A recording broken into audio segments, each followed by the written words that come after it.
ਸਤਿ ਸ਼੍ਰੀ ਅਕਾਲ। ਤੁਸੀਂ ਵੇਖ ਰਹੇ ਹੋ ਪੰਜਾਬ ਮਿਲ USA TV। ਮੈਂ ਹਾਂ ਸੰਜੀਵ ਯਸ਼ ਖੰਨਾ। ਤੁਹਾਡਾ ਸਾਰਿਆਂ ਦਾ ਸਵਾਗਤ ਪੰਜਾਬ ਫੋਕਸ ਦੇ ਵਿੱਚ। ਮੇਰੇ ਨਾਲ ਸਟੂਡੀਓਜ਼ ਦੇ ਵਿੱਚ ਮੌਜੂਦ ਨੇ ਬਲਕਾਰ ਸਿੰਘ। ਹਾਂਜੀ, ਪੰਜਾਬ ਮੇਲ USA TV ਚੈਨਲ ਦੇ ਪਿਆਰੇ ਦਰਸ਼ਕੋ, ਜਿਵੇਂ ਕਿ ਤੁਹਾਨੂੰ ਪੂਰਾ ਪਤਾ ਹੈ ਕਿ ਇਹ ਪ੍ਰੋਗਰਾਮ ਉਹਨਾਂ ਕਰੰਟ ਅਫੇਅਰ ਮੁੱਦਿਆਂ 'ਤੇ ਅਸੀਂ ਤੁਹਾਡੇ ਨਾਲ ਡਿਸਕਸ ਕਰਦੇ ਹਾਂ, ਜਿਹੜੇ ਮੁੱਦੇ ਹੁਣੇ ਵਾਪਰੇ ਨੇ ਪੰਜਾਬ ਵਿੱਚ, ਪੰਜਾਬ ਦੇ ਨਾਲ ਦੇ ਸੂਬਿਆਂ ਵਿੱਚ ਔਰ ਦੇਸ਼ਾਂ ਪ੍ਰਦੇਸ਼ਾਂ ਵਿੱਚ। ਅਤੇ ਮੇਰਾ ਖਿਆਲ ਹੈ ਕਿ ਕਿਹੜਾ ਮੁੱਦਾ ਲਿਆ ਜਾਵੇ ਜਿਹੜਾ ਦਰਸ਼ਕਾਂ ਦੀ ਨਜ਼ਰ ਕੀਤਾ ਜਾਵੇ। ਬਿਲਕੁਲ ਨਜ਼ਰ ਇਹ ਕੀਤਾ ਜਾਵੇ, ਕਿਉਂਕਿ ਅਸੀਂ ਪਹਿਲਾਂ ਦੇਖਿਆ ਕਿ ਕਿਸਾਨਾਂ ਨੇ ਬਹੁਤ ਲੰਬੀ ਲੜਾਈ ਲੜੀ ਹੈ। ਬਹੁਤ ਹੀ ਵਾਕਈ ਤਕਰੀਬਨ 1.5 ਸਾਲ ਲੱਗੇ ਰਹੇ ਨੇ ਤਾਂ ਜਾ ਕੇ ਉਹ 3 ਖੇਤੀ ਸਿੱਟੇ ਤੇ ਵਾਪਸ ਹੋਏ, ਕਿਸੇ ਸਿੱਟੇ ਤੇ ਪਹੁੰਚੇ। ਪਰ ਸਿੱਟਾ ਮਿਲਿਆ ਨਹੀਂ, ਕਿਉਂਕਿ ਹਜੇ ਉਹ ਮੰਗਾਂ ਮੰਨੀਆਂ ਨਹੀਂ ਗਈਆਂ। ਹਜੇ ਉਹ ਸਿੱਟਾ ਉੱਤੇ ਲੱਗਦਾ ਨਾੜ ਹੀ ਹੱਥ 'ਚ ਰਿਹਾ ਇਹਨਾਂ ਦੇ, ਅੱਧ ਵਿਚਕਾਰ ਹੀ ਲਟਕਦੇ ਨੇ ਮਾਮਲੇ। ਤੇ ਹੁਣ ਫਿਰ ਕਦੀ CM ਦੀ ਕੋਠੀ ਦਾ ਘਿਰਾਓ ਕੀਤਾ ਪੰਜਾਬ ਦੇ ਵਿੱਚ, ਔਰ ਹੁਣ ਡੱਲੇਵਾਲ ਸਾਹਿਬ ਮਰਨ ਵਰਤ ਤੇ ਬੈਠੇ ਸੀ ਕਾਫੀ ਦਿਨਾਂ ਤੋਂ। ਤੇ ਹੁਣ ਇੱਕ ਸਮਝੌਤੇ ਦੇ ਪਹੁੰਚੀ ਹੈ ਸਰਕਾਰ ਉਹਨਾਂ ਦੇ ਨਾਲ। ਤੇ ਉਹਨਾਂ ਨੇ ਆਪ ਦੇ ਇੱਕ ਵਿਧਾਇਕ ਗਏ ਨੇ ਤੇ ਉਹਨਾਂ ਨੇ ਜਾ ਕੇ ਉਹਨਾਂ ਨੂੰ ਭਰੋਸਾ ਦਿਵਾਇਆ ਤੇ ਉਹਨਾਂ ਨੇ ਆਪਣਾ ਮਰਨ ਵਰਤ ਤੋੜਿਆ। ਵੈਸੇ ਰੁਲਦੂ ਸਾਹਿਬ ਤਾਂ ਪਹਿਲਾਂ ਵੀ ਕਹਿ ਰਹੇ ਸੀ, ਕਹਿੰਦੇ ਐਵੇਂ ਹੀ ਇਹਨਾਂ ਗੱਲਾਂ ਦਾ ਕੋਈ ਮਤਲਬ ਨਹੀਂ ਨਿਕਲਦਾ ਹੈਗਾ। ਉਹ ਇਹਨਾਂ ਦਾ ਖੜਕਈਆ ਪਿਆ, ਉਹ ਵੀ ਖੜ ਰਾਮ ਜੀ ਮਾਨਸਾ ਵਾਲਿਆਂ ਦਾ ਤੇ ਇਹਨਾਂ ਦਾ ਆਪਸੀ ਵਿੱਚ ਬੜਾ ਰੌਲਾ ਪਿਆ। ਹਾਂਜੀ, ਕਹਿੰਦੇ ਸੀ ਦੁਫਾੜ ਹੋ ਗਏ ਨੇ। ਯੈਸ, ਉਹਨਾਂ ਨੇ ਕਿਹਾ ਕਿ ਤੁਸੀਂ BJP ਦੀ ਬੋਲੀ ਬੋਲਦੇ ਜੇ, ਤੁਸੀਂ ਉਹ ਪਾਸੇ ਆ ਗਏ ਜੇ, ਤੁਸੀਂ ਪੰਜਾਬ ਗੌਰਮੈਂਟ ਦੇ ਲੋਕਾਂ ਨੂੰ ਜਿਹੜਾ ਜਾਂ ਉਹਨਾਂ ਦੇ ਮੰਤਰੀ ਉਹਨਾਂ ਨੂੰ ਬਦਨਾਮ ਕਰ ਰਹੇ ਜੇ। ਮੇਰਾ ਖਿਆਲ ਹੈ ਹੁਣ ਇਹ ਵਿਧਾਇਕ ਨਹੀਂ ਸੀਗੇ, ਵਿਧਾਇਕ ਤੋਂ ਬਾਅਦ ਮੰਤਰੀ ਬਣਿਆ ਧਾਲੀਵਾਲ ਜੀ।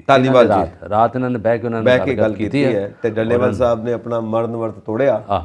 ਪਰ ਜਿਹੜਾ ਦੁਫਾੜ ਹੋ ਗਿਆ, ਇੱਕ ਤਾਂ ਉਹ ਵੀ ਰਾਜਨੀਤਿਕ ਤੌਰ ਦੇ ਉੱਤੇ ਕੋਈ ਹੋਰ ਧਿਰਾਂ ਉਹਦਾ ਫਾਇਦਾ ਚੁੱਕ ਸਕਦੀਆਂ ਨੇ, ਇਹ ਵੀ ਹੈ।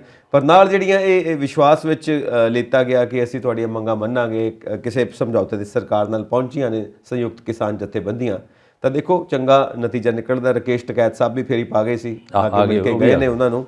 ਉਹਨਾਂ ਨੇ ਵੀ ਆਪਣੇ ਸਟੇਟਮੈਂਟਸ ਦਿੱਤੀਆਂ ਨੇ ਕਿ ਚਲੋ ਵਧੀਆ ਕੰਮ ਕਰਦੇ ਪਏ ਨੇ, ਤਾਂ ਹੀ ਮਿਲਣ ਆਏ ਸੀਗੇ। ਪਰ ਇਹ ਆਪਸ ਦੇ ਵਿੱਚ ਜਦੋਂ ਸ਼ੁਰੂ ਹੋ ਜਾਵੇ ਨਾ ਖਹਿਬਾਜ਼ੀ, ਆਪਸ ਦੇ ਵਿੱਚ ਹੀ ਰੱਸਾਕਸ਼ੀ ਸ਼ੁਰੂ ਹੋ ਜਾਵੇ, ਉਦੋਂ ਨਤੀਜਿਆਂ ਤੱਕ ਪਹੁੰਚਣਾ ਥੋੜ੍ਹਾ ਜਿਹਾ ਮੁਸ਼ਕਿਲ ਹੋ ਜਾਂਦਾ ਹੈ।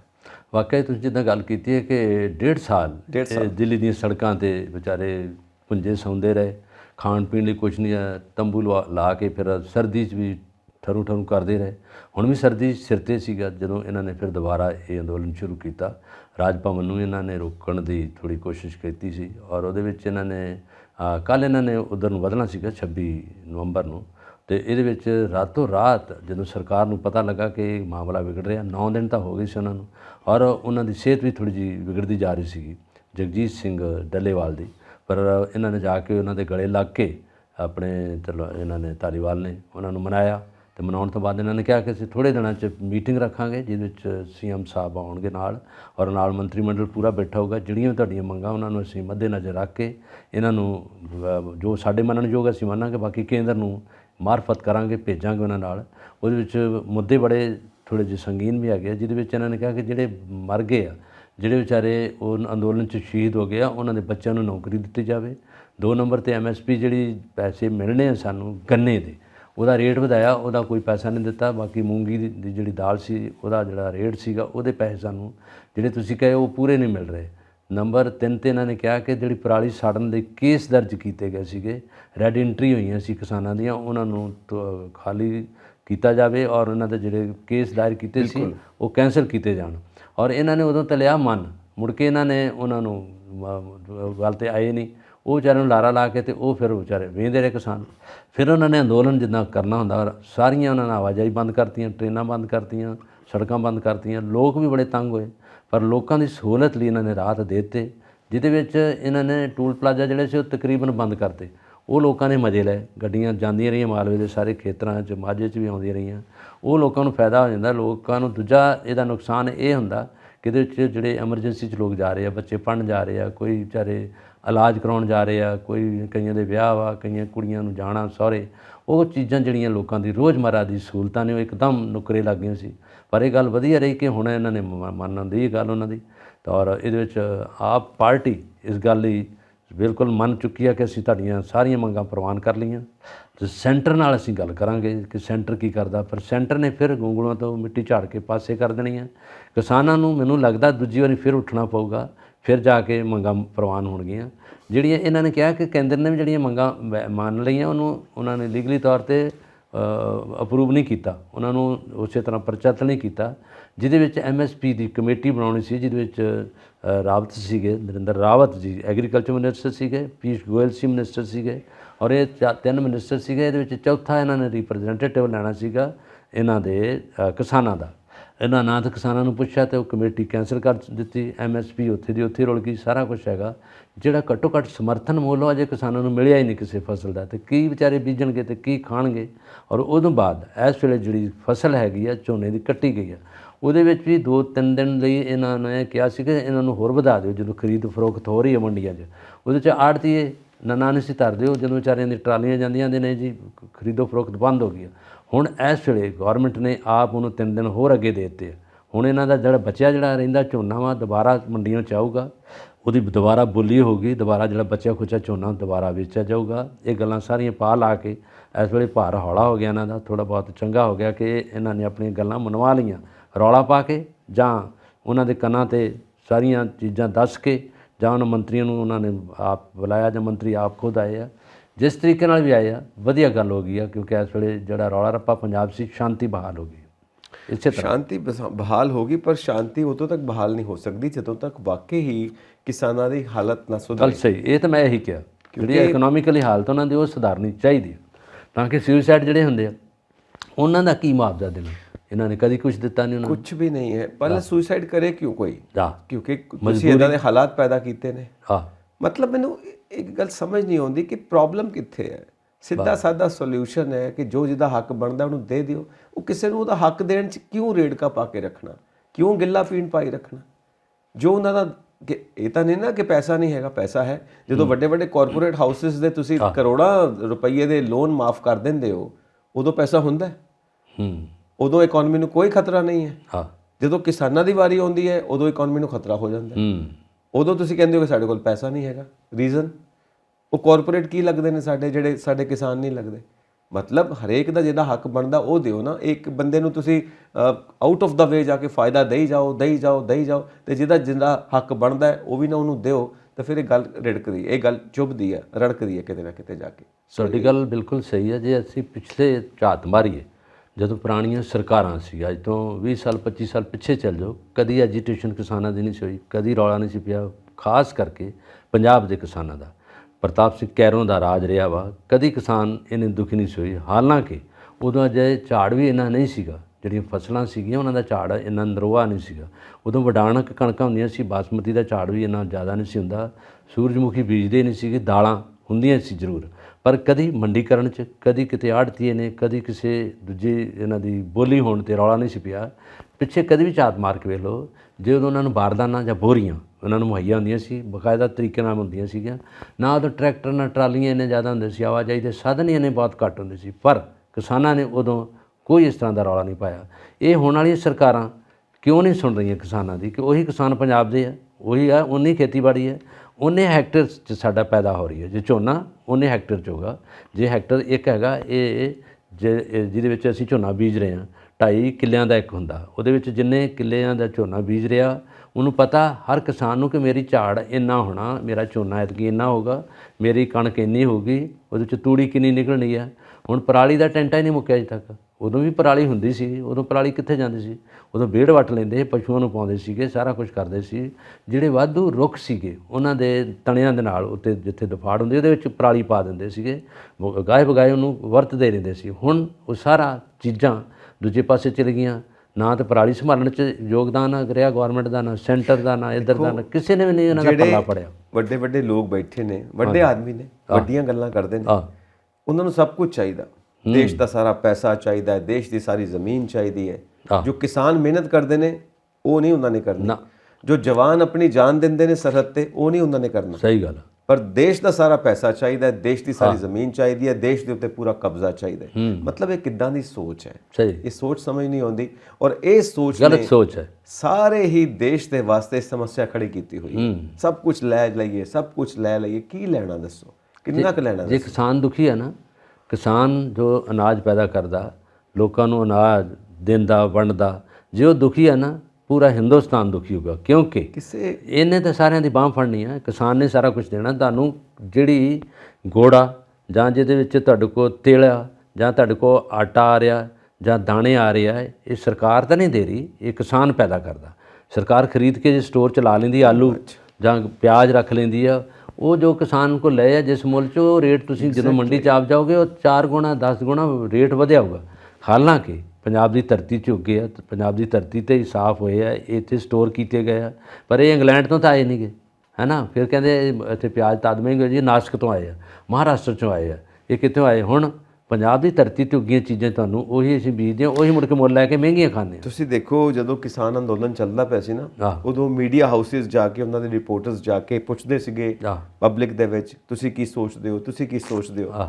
ਅੱਕੇ ਹੋਏ ਲੋਕਾਂ ਨੇ ਇੱਥੋਂ ਤੱਕ ਕਹਿ ਦਿੱਤਾ ਕਿ ਤੁਸੀਂ ਕਾਰਪੋਰੇਟਸ ਨੂੰ ਇਦਾਂ ਰਜਾਣ ਲੱਗੇ ਹੋਏ ਹੋ, ਸਭ ਕੁਝ ਕਾਰਪੋਰੇਟਸ ਨੂੰ ਦੇਣ ਲੱਗੇ ਹੋਏ ਹੋ, ਤੁਸੀਂ ਲੋਕਾਂ ਦੇ ਕੱਪੜੇ ਲਾ ਕੇ ਵੀ ਕਾਰਪੋਰੇਟਸ ਨੂੰ ਦੇ ਦਿਓ, ਸ਼ਾਇਦ ਉਹਨਾਂ ਦੀ ਭੁੱਖ ਮਿਟ ਜਾਵੇ। ਪੰਜਾਬ ਦੇ ਕਿਸਾਨ ਨੂੰ ਹਰ ਚੀਜ਼ ਦਾ ਪਤਾ, ਪੜ੍ਹਿਆ ਲਿਖਿਆ ਕਿਸਾਨ ਹੈਗਾ। ਹੁਣ ਉਹ ਨਹੀਂ ਰਹਿ ਗਿਆ ਕਿ ਜਦੋਂ ਕਿ ਉਹ ਅਨਪੜ੍ਹਤਾ ਨਹੀਂ ਰਹਿ ਗਈ, ਹੁਣ ਪੜ੍ਹੇ ਲਿਖੇ ਲੋਕ ਹੈਗੇ, ਉਹਨਾਂ ਨੂੰ ਸਮਝ ਹੈਗੀ, ਉਹਨਾਂ ਦੇ ਬੱਚੇ ਪੜ੍ਹੇ ਲਿਖੇ ਅੱਗੇ ਆ, ਔਰ ਉਹਨਾਂ ਨੂੰ ਹਰ ਚੀਜ਼ ਦਾ ਪਤਾ, ਉਹਨਾਂ ਨੂੰ ਨਬਜ਼ ਦਾ ਪਤਾ ਕਿ ਕਿਸ ਨਬਜ਼ ਸਾਡੀ ਨੂੰ ਟਟੋਲ ਕੇ ਤੇ ਕੀ ਗੱਲ ਕਰਦੇ ਆ। ਇਸੇ ਕਰਕੇ ਉਹਨਾਂ ਦਾ ਮੁੜ ਕੇ ਐਜੀਟੇਸ਼ਨ ਹੋ ਜਾਂਦਾ। ਜੇ 10 ਬੰਦਿਆਂ ਨੂੰ ਬਿਠਾ ਕੇ, ਐਤਕੀ ਵੀ ਹੁਣ ਨੁਮਾਇੰਦੇ ਲਏ ਇਹਨਾਂ ਨੇ, ਜਦੋਂ ਇਹਨਾਂ ਨਾਲ ਗੱਲ ਕੀਤੀ ਆ ਜਗਦੀਪ ਸਿੰਘ ਧਾਲੀਵਾਲ ਨੇ, ਮੰਤਰੀ ਨੇ ਜਦੋਂ ਗੱਲ ਕੀਤੀ, ਉਹਨਾਂ ਨੇ ਇਕੱਠੇ ਕਰਕੇ ਉਹਨਾਂ ਦੇ 9 ਬੰਦੇ ਗਏ ਉਹਨਾਂ ਕੋਲ, ਉਹਨਾਂ ਨੇ ਫਿਰ ਸਮਝੌਤਾ ਕੀਤਾ। ਸਮਝੌਤਾ ਹੋਣ ਤੋਂ ਬਾਅਦ ਸਾਰਾ ਉਹ ਜਿਹੜੀ ਅੰਦੋਲਨ ਆ ਬਰਖਾਸਤ ਕਰ ਦਿੱਤਾ ਗਿਆ। ਇਸੇ ਤਰ੍ਹਾਂ ਇਹਨਾਂ ਦੇ ਕਿਉਂ ਨਹੀਂ ਅੱਜ ਵੀ ਤੇ ਪਰਸੋਂ ਕਹਿਣਗੇ ਕਿ ਤੁਸੀਂ ਜਿਹੜੇ ਨੁਮਾਇੰਦੇ ਆਪਣੇ ਬੰਦੇ ਆ, ਜਿੱਦਾਂ ਡੱਲੇਵਾਲ ਸਾਹਿਬ ਨੇ 2-4, ਹੈ ਨਾ, ਰਾਹੋਂ ਸਾਹਿਬ ਨੇ, ਹੋਰ ਅਗਰਾਹੋਂ ਸਾਹਿਬ ਆ, ਇਸ ਤਰ੍ਹਾਂ ਦੇ ਕਈ ਇਹਨਾਂ ਦੇ ਨੁਮਾਇੰਦੇ ਹੈਗੇ ਆ, ਉਹਨਾਂ ਨੂੰ ਇਕੱਠੇ ਕਰਕੇ ਚੰਡੀਗੜ੍ਹ ਬੁਲਾ ਲੈਣ, ਫਿਰ ਗੱਲ ਕਰ ਲੈਣ ਆਰਾਮ ਨਾਲ, ਤਾਂ ਕਿ ਐਜੀਟੇਸ਼ਨ ਤੋਂ ਬਾਜੇ ਸਾਰਾ ਪੰਜਾਬ, ਰੌਲੇ ਤੋਂ ਬਾਜੇ, ਤੇ ਇਹ ਸਾਰਾ ਕੁਝ, ਇਹ ਜਿੰਨੀ ਬਦਨਾਮੀ ਹੁੰਦੀ ਹੈ ਬਦਨਾਮੀ ਤੋਂ ਵੀ ਬਾਜੇ। ਇਹ ਗੱਲ ਮਾੜੀ ਹੈ। ਮਤਲਬ ਸਾਡੇ NRI ਸਾਰੇ ਜੋ ਭਾਰਤ ਤੋਂ ਬਾਹਰ ਰਹਿੰਦੇ ਨੇ ਵਿਦੇਸ਼ਾਂ ਦੇ ਵਿੱਚ, ਉਹ ਸਾਰਿਆਂ ਦੇ ਮਨ 'ਚ ਇਹੀ ਚੱਲਦਾ ਪਿਆ ਹੋਵੇਗਾ, ਸਾਡੇ ਸਾਰਿਆਂ ਦੇ ਮਨ 'ਚ ਚੱਲਦਾ ਪਿਆ। ਮਤਲਬ ਇੱਕ ਬਾਟਮ ਲਾਈਨ, ਇਹ ਹੋ ਕੀ ਰਿਹਾ ਹੈ? ਹਾਂ, ਸਭ ਨੂੰ ਪਤਾ ਕੀ ਹੋ ਰਿਹਾ, ਫਿਰ ਵੀ ਸਵਾਲ ਇਹ ਹੀ ਹੈ, ਇਹ ਹੋ ਕੀ ਰਿਹਾ? ਹਾਂ, ਸੋ ਚਲੋ ਆਪਾਂ ਅੱਗੇ ਚੱਲਦੇ ਹਾਂ। ਇਹ ਹੋਈ ਜਾਂਦਾ ਇਸੇ ਤਰ੍ਹਾਂ, ਪਰ ਕਿਤੇ ਨਾ ਕਿਤੇ ਤੇ ਨਿਪਟਾਰਾ ਹੋ ਗਈ ਇਹਦਾ। ਅੱਗੇ ਹੈ ਜੀ ਕਿ ਪੰਜਾਬ ਵਿਜੀਲੈਂਸ ਵੱਲੋਂ ਸਾਬਕਾ ਉਪ ਮੁੱਖ ਮੰਤਰੀ OP ਸੋਨੀ, ਉਹਨਾਂ ਨੂੰ ਤਲਬ ਕੀਤਾ ਗਿਆ, ਉਹਨਾਂ ਨੂੰ ਬੁਲਾਇਆ ਗਿਆ, ਕਿਉਂਕਿ ਕੋਈ ਨਾ ਕੋਈ ਹੋਰ ਨਵਾਂ, ਜਿਹਨੂੰ ਕਹਿੰਦੇ ਨੇ ਨਾ ਪੰਜਾਬੀ 'ਚ, ਕੋਈ ਨਵਾਂ ਸੱਪ ਨਿਕਲਿਆ ਹੋਣਾ। ਦੱਸੋ ਆ ਕੀ ਹੈਗਾ? ਇਹ ਦੇਖੋ ਜੀ, ਇਸ ਤਰ੍ਹਾਂ ਕਿ ਅੱਗੇ ਦੇਖੋ, ਜਿਸ 'ਚ ਪਹਿਲੇ ਮੰਤਰੀ ਅਰੈਸਟ ਹੋਏ ਪਏ ਆ, ਉਹ ਅੰਦਰ ਬੈਠੇ ਆ, ਕਾਂਗਰਸ ਦੇ ਹੀ ਤਕਰੀਬਨ। ਉਦੋਂ ਬਾਅਦ ਅਜੇ ਜੇ ਕਹੋ ਤੇ ਅਜੇ ਅਕਾਲੀ ਦਲ 'ਚੋਂ ਤਾਂ ਕੋਈ ਇਸ ਤਰ੍ਹਾਂ ਦਾ ਨਹੀਂ ਛੇੜਖਾਨੀ ਹੋਈ ਜਾਂ ਕੁਛ ਇੱਦਾਂ ਦੀ ਨਹੀਂ ਦੋਸ਼ ਮੜੇ ਗਏ, ਪਰ ਇਹ ਸਾਬਕਾ ਉਪ ਮੁੱਖ ਮੰਤਰੀ ਦੇ ਪੰਜਾਬ ਦੇ OP ਸੋਨੀ, ਇਹਨਾਂ 'ਤੇ ਵਿਜੀਲੈਂਸ ਨੇ ਸਕੰਜਾ ਕੱਸਿਆ। ਇਹਨਾਂ ਦੀ ਜਿਹੜੀ ਆਮਦਨ ਆ ਉਹ ਵੇਖੀ ਆ, ਬੇਨਾਮੀ ਪ੍ਰਾਪਰਟੀ ਵੀ ਕੁਛ ਦੇਖੀ ਇਹਨਾਂ ਨੇ, ਉਹਦੇ ਵਿੱਚ ਇਹਨਾਂ ਨੇ ਮੈਜ਼ਰਮੈਂਟ ਕੀਤਾ। ਇਹਨਾਂ ਨੇ ਕੀ ਕੀਤਾ, 1 ਕਰੋੜ 92 ਲੱਖ ਦਾ ਪਹਿਲੋਂ ਸੀ ਇਹਨਾਂ ਕੋਲ, ਜਦੋਂ ਇਹਨਾਂ ਨੇ ਇਲੈਕਸ਼ਨ ਲੜੀ ਆ, ਤਾਂ ਹੁਣ ਇਹ ਇਸ ਵੇਲੇ ਇਹਨਾਂ ਦੀ ਜਿਹੜੀ ਪ੍ਰਾਪਰਟੀ ਆ 9 ਕਰੋੜ ਤੋਂ ਉੱਪਰ ਚਲੇ ਗਈ ਆ। ਔਰ ਉਹਦੇ ਵਿੱਚ ਬਾਕੀ ਇਹਨਾਂ ਦੀ ਬੇਨਾਮੀ ਪ੍ਰਾਪਰਟੀ ਦਾ ਵੀ ਪਤਾ ਲੱਗਾ ਕਿੱਥੇ ਕਿੱਥੇ ਕੀ ਕੁਛ ਹੋਇਆ। ਔਰ ਇਹ ਵਿਜੀਲੈਂਸ ਨੂੰ ਥੋੜ੍ਹਾ ਜਿਹਾ ਪਤਾ ਤਾਂ ਲੱਗਦਾ, ਪਰ ਵਿਜੀਲੈਂਸ ਜਦੋਂ ਹੁਣ ਦੂਜੀ ਗੌਰਮੈਂਟ ਆਈ ਆ, ਉਦੋਂ ਤਾਂ ਹੁਣ ਪਤਾ ਕਰ ਲਿਆ ਉਹਨਾਂ ਨੇ, ਜਿਹੜੇ SSP ਵਿਜੀਲੈਂਸ ਨੇ ਅੰਮ੍ਰਿਤਸਰ ਦੇ, ਉਹਨਾਂ ਨੇ ਛਾਪਾ ਮਾਰਿਆ, ਉੱਥੇ ਰੇਡ ਕੀਤਾ। ਪਰ ਜਦੋਂ ਇਹ ਕਰ ਰਹੇ ਸੀ, ਉਦੋਂ ਵਿਜੀਲੈਂਸ ਕੀ ਕਰ ਰਹੀ ਸੀ? ਉਦੋਂ ਇਹਨਾਂ ਦਾ ਮਤਲਬ ਕਾਂਗਰਸ ਦਾ ਰਾਜ ਸੀ, ਉਦੋਂ ਨਹੀਂ ਸੀ। ਜਦੋਂ ਇਹ ਕੁਰਸੀ 'ਤੇ ਬੈਠੇ, ਉਦੋਂ ਕੋਈ ਉਂਗਲ ਨਹੀਂ ਹੁੰਦਾ।